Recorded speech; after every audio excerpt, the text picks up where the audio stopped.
비수도권 지역에서도 연일 1,000명이 넘는 확진자가 확인되고 있습니다. 특히 부산에서는 여러 집단 감염 사례가 동시에 진행되면서 연일 200명이 넘는 환자가 나오고 있습니다. 현장 취재기자 연결합니다. 김종호 기자. 네, 부산 반여 농산물 도매시장에 나와 있습니다. 네, 지역 확진자 현황 전해주시죠. 네, 부산 지역에서는 최근 100명이 넘는 집단 감염은 없지만 수십 명씩 환자가 나온 집단이 상당히 많습니다. 제가 나와 있는 이곳 반여 농산물 도매시장도 지난달 28일에 첫 환자가 나왔고 어제 오후 2시까지 확인된 관련 환자가 58명입니다. 시장 종사자 41명, 방문자 5명, 접촉자 12명이 확진 판정을 받았습니다.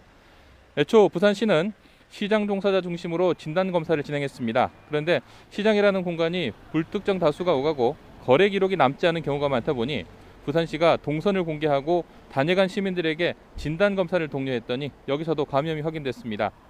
이곳을 포함해 다른 시장과 요양병원, 어린이집과 학교 등 지금까지 감염이 이어지는 집단이 10곳이 넘습니다.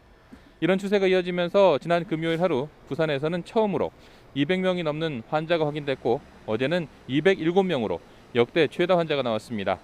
위중증 환자 전담병상 가동률은 60%를 넘어섰고 자가격리 대상자가 큰 폭으로 늘어 지자체도 대응에 어려움을 겪고 있습니다.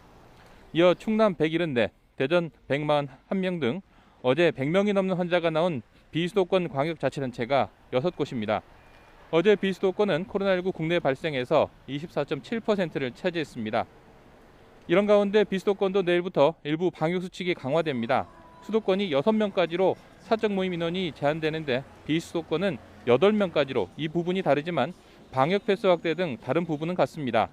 지역 상인과 학원가 등에서는 방역 패스 확대에 대한 우려의 목소리도 나오고 있는데 이번 조치 시행으로 실제 어떤 영향이 나타날지 주목됩니다.